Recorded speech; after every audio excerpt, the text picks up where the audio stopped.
नमस्कार दोस्तों, गुडानी एजुकेशन में आपका हार्दिक स्वागत और अभिनंदन करता हूं। जैसा कि अपना जो बिंदु चल रहा था, उससे पहले मैं दो बात कहना चाहूंगा कि माँ बाप की दुआ जिंदगी बना देगी। माँ बाप की दुआ जिंदगी बना देगी, खुद रोकर भी आपको हंसा देगी। कभी भूलकर भी माँ बाप के दिल को मत दुखाना दोस्तों, आंसू की एक बूंद धरती डुबो देगी। इन्हीं शब्दों के साथ में अपना जो बच्चा हुआ जो बिंदु चल रहा है प्यारे दोस्तों, मैं उसकी शुरुआत करने जा रहा हूं। जैसा कि जाति वाचक संज्ञा अपनी बची हुई है, तो संज्ञा का जो बिंदु चल रहा था, इसमें व्यक्तिवाचक अपन पढ़ चुके हैं। सीधा मैं बिंदु पे चलूं विदाउट जिसको मतलब समय बिना खराब किए। तो नंबर 2 पे मैं बात करता हूं जातिवाचक संज्ञा। जातिवाचक संज्ञा किसे कहते हैं, कैसे पहचानेंगे? चलो, जातिवाचक संज्ञा जिन शब्दों से किसी प्राणी, वस्तु, स्थान, जिन शब्दों से जिन शब्दों से किसी प्राणी, वस्तु, स्थान,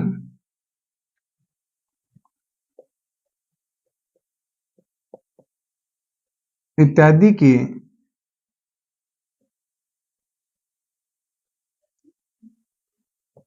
समूह है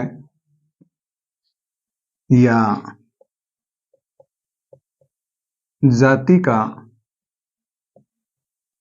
बोध हो,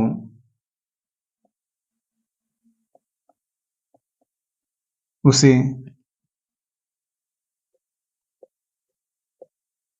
उसे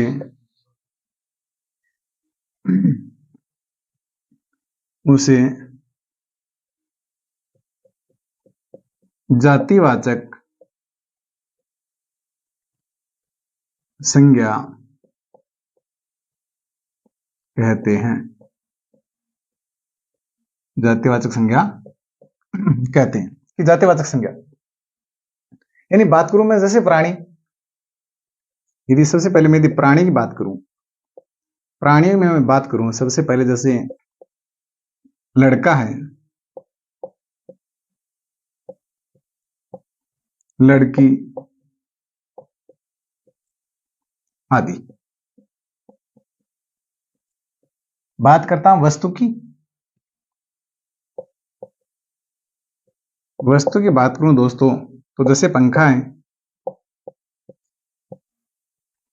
टेलीविजन है जिसको अपन शॉर्ट में टीवी भी कहते हैं, घड़ी है आदि। फिर बात करता हूं मैं स्थान। स्थान की यदि मैं बात करूं तो जैसे देश, विदेश, शहर आदि। समझ जाओगे मेरे प्यारे दोस्तों, आदि। जैसा कि अब इसके अलावा मैं यदि और बात करूं, जैसे पहाड़ हैं, पर्वत वगैरह, नदियां हैं, सब के सब किसमें आते हैं,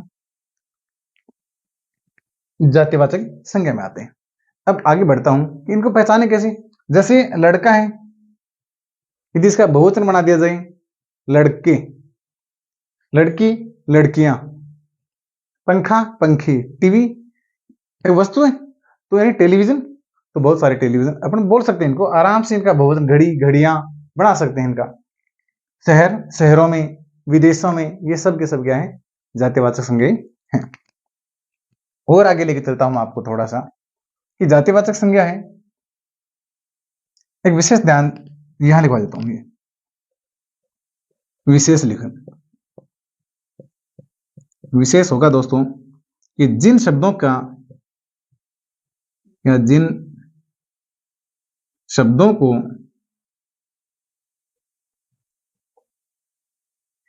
जिन शब्दों को बहुवचन में बहुवचन में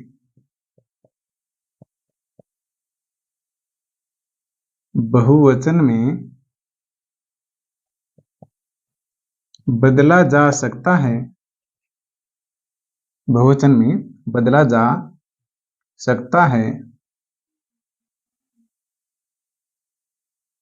वे सभी जातिवाचक संज्ञा होती है। जातिवाचक संज्ञाएं हैं। ये विशेष बात है, इसको याद रखना, दिमाग में अच्छे से बैठा लेना कि जिन शब्दों का अपन बहुवचन बना सकते हैं या वो एक वचन जिनका बहुवचन बनाया जा सकता है, वो सब के सब किस में आते हैं, अपने जातिवाचक संज्ञा के तहत आते हैं। अब थोड़ा सा आगे लेके चलता हूं आपको। अब जैसा कि दोस्तों जातिवाचक संज्ञा, अब इस जातिवाचक संज्ञा की कुछ विद्वान दो उपभेद करते हैं। दो उपभेदों की मैं यदि बात करूं, एक द्रव्यवाचक और दूसरा समूहवाचक। हालांकि कालांतर में इन दोनों को क्या कर दिया गया है, जातिवाचक संज्ञा में शामिल कर दिया गया है। अब द्रव्यवाचक जो है उसमें जैसे अपने तरल पदार्थ जितने भी हैं, इसके अलावा मैं बात करूं जैसे समूहवाचक में जैसे सेना है, पुलिस है, ये वर्ग जो आ रहे हैं ये किस में आते हैं, समूहवाचक में आते हैं। लेकिन धीरे धीरे हिंदी के विद्वानों ने इन दोनों जो भेद हैं इनको जातिवाचक संज्ञा में शामिल कर दिया गया। इसलिए ये कंफ्यूज मत होना कि भाई जातिवाचक संज्ञा के दो उपभेद होते हैं। यदि आपको ऑप्शन देकर ही पूछ लिया जाए कि जातिवाचक संज्ञा के कितने उपभेद होते हैं, तब आप दो कर देना। लेकिन यदि केवल संज्ञा की बात करें कि संज्ञा कितने भेद होते हैं, तो आपको तीन ही बताने हैं, 4 या 5 के चक्कर में नहीं फंसना आपको, ठीक है ना। मैं आगे बात करता हूं अब भाववाचक संज्ञा की। चलिए मेरे प्यारे दोस्तों, भाववाचक नंबर 3 पे, भाववाचक संज्ञा। भाववाचक संज्ञा, आइए मेरे दोस्तों, भाववाचक संज्ञा अर्थात अदृश्य संज्ञा, जिसको ना तो देखा जा सकता है, सिर्फ और सिर्फ क्या कर सकते हैं, इसको महसूस क्या कर सकते हैं। तो चलिए चलते हैं भाववाचक संज्ञा।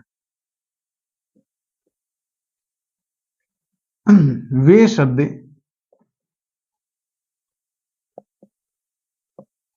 जिनको केवल महसूस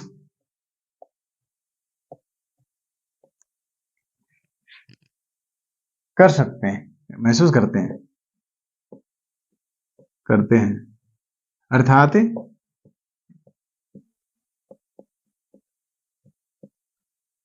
ये संज्ञाएं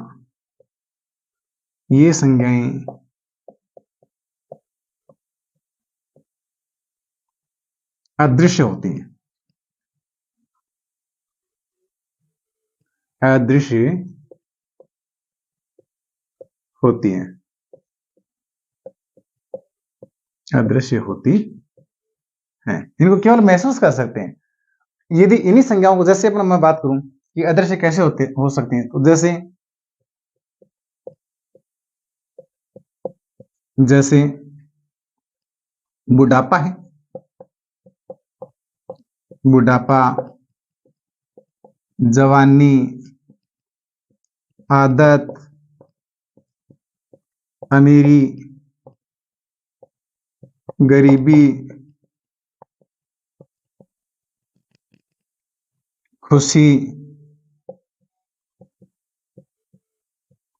इसके अलावा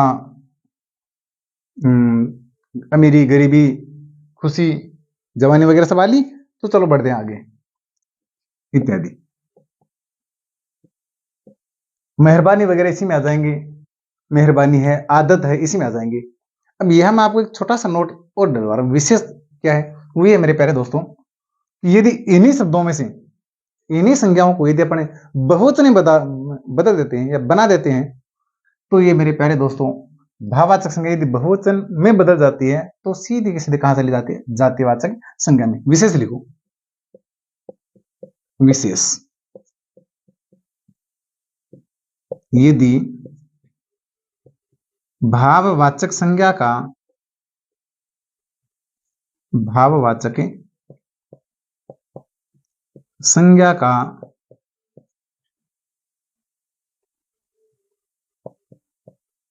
कोई शब्द बहुवचन में बदल जाए, बहुवचन में बदल जाए तो वह जातिवाचक, ये विशेष ध्यान रखना दोस्तों, जातिवाचक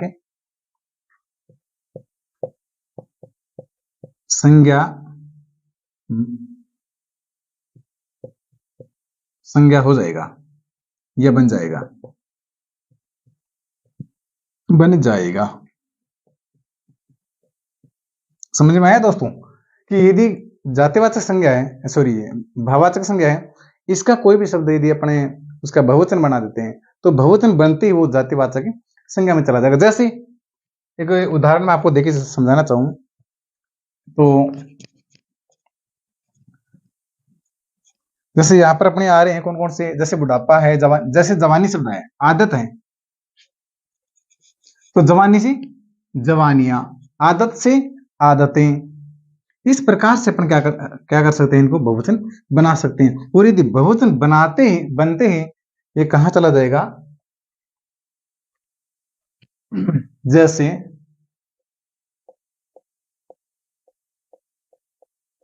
जैसे जवानी, जवानियां,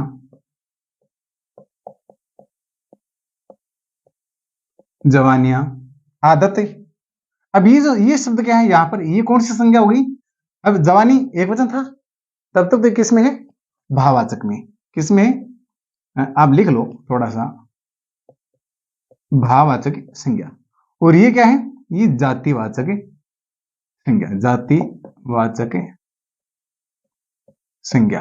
क्यों, क्योंकि बहुवचन में बदल गई इसलिए। जवानी है, आदत है, आदतें, आदतें। फिर मैं बात करूं जैसे मेहरबानी, मेहरबानी,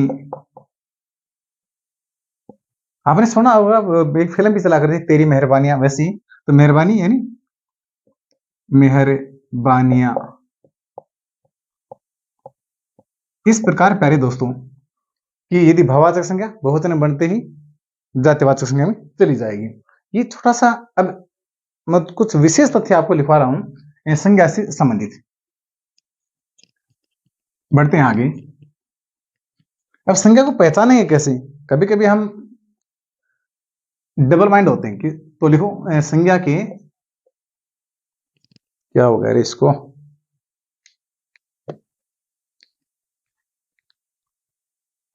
संज्ञा के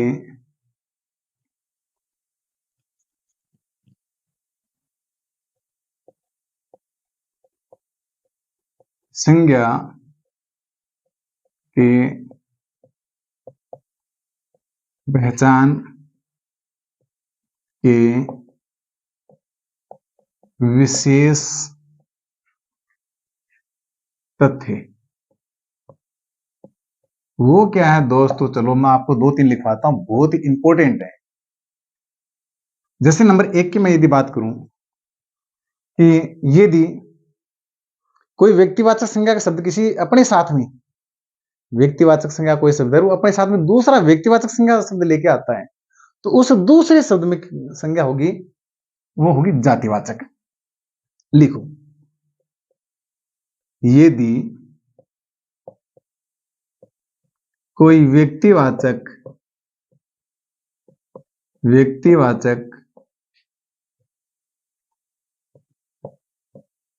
संज्ञा का शब्द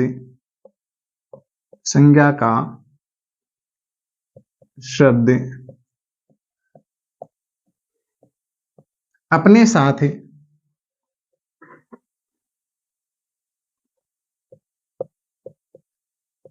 साथ किसी अन्य व्यक्तिवाचक संज्ञा का, किसी अन्य व्यक्तिवाचक संज्ञा का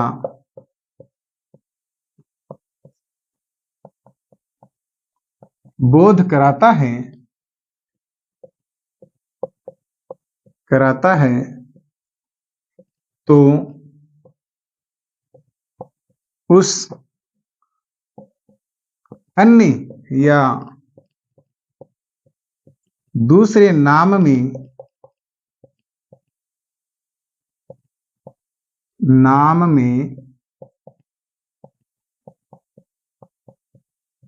जातिवाचक लिख लेना दोस्तों, जातिवाचक संज्ञा होगी। कौन सी संज्ञा होगी? जातिवाचक संज्ञा होगी। जैसे एक उदाहरण देके समझा, जैसे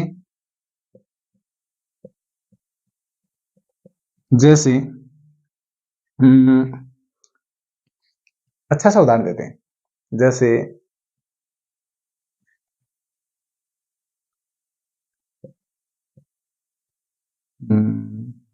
सजना या सरिता, संगीता, जो भी है, चलो संगीता लिख देते हैं। संगीता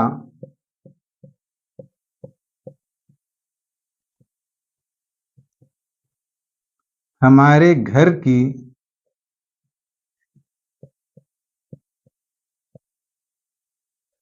लक्ष्मी है। अब दोस्तों समझने वाली बात यह है कि यहां पर संगीता व्यक्तिवाचक संज्ञा है, इधर लक्ष्मी भी किसी का नाम है, लक्ष्मी भी क्या है कि नाम है, लेकिन ये एक व्यक्तिवाचक संज्ञा है। यहां पर तो कौन सी संज्ञा होगी दोस्तों? व्यक्तिवाचक संज्ञा। और इस व्यक्तिवाचक संज्ञा के साथ में दूसरी व्यक्तिवाचक संज्ञा आई है, दूसरा नाम है, ये भी लक्ष्मी है, लक्ष्मी किसी का नाम है। तो लेकिन यहां पर प्यारे दोस्तों समझने वाली, विशेष ध्यान देने वाली बात यह है कि इस नाम में जातिवाचक संज्ञा है, जातिवाचक संज्ञा है।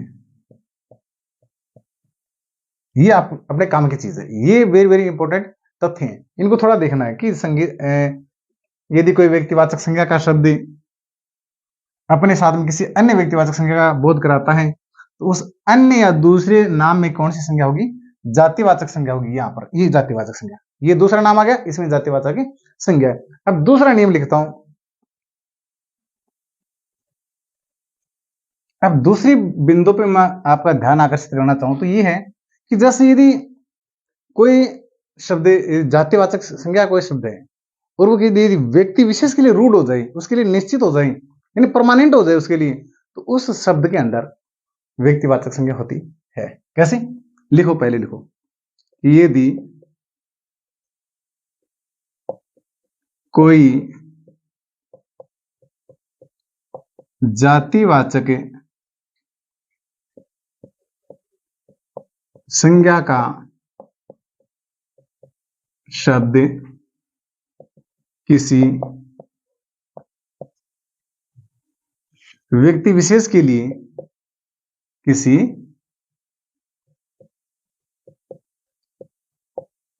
व्यक्ति विशेष के लिए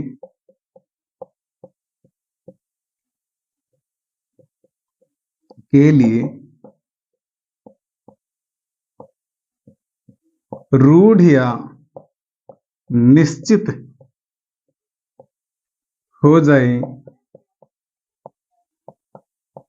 तो वहां पर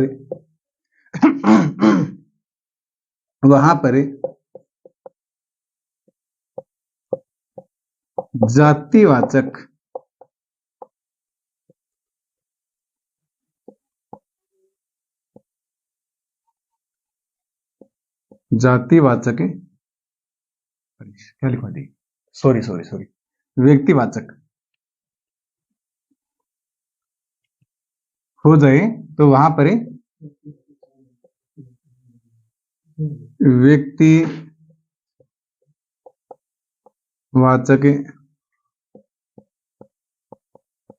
संज्ञा हो जाती है। क्या समझे?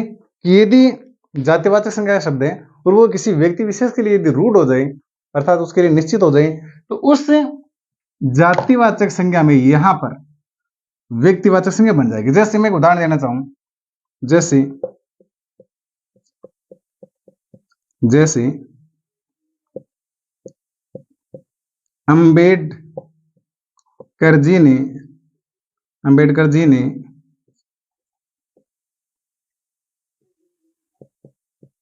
भारत को संविधान दिया,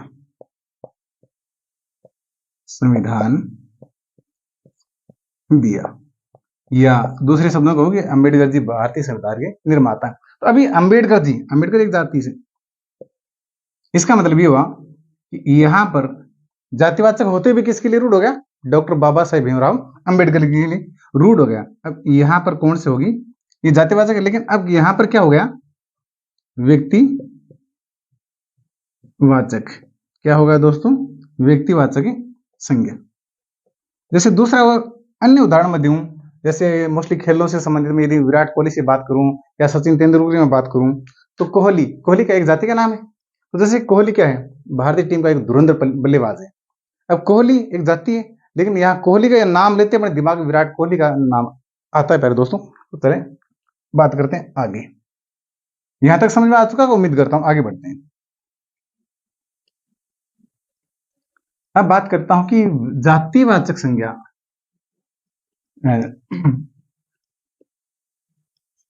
भाववाचक संज्ञा और विशेषण। 3 नंबर बिंदु में लिखूं भाववाचक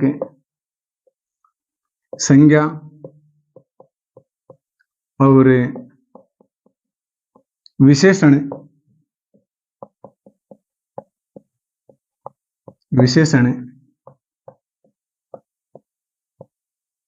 सदैव एक वचन में प्रयुक्त होते हैं। सदैव एक वचन में प्रयुक्त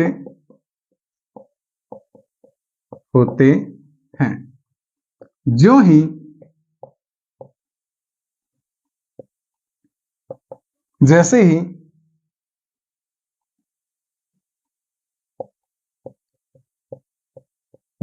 ही बहुवचन में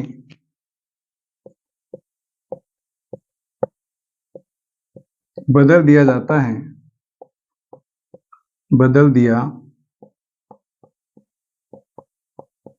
है तो जातिवाचक संज्ञा बन जाएगा।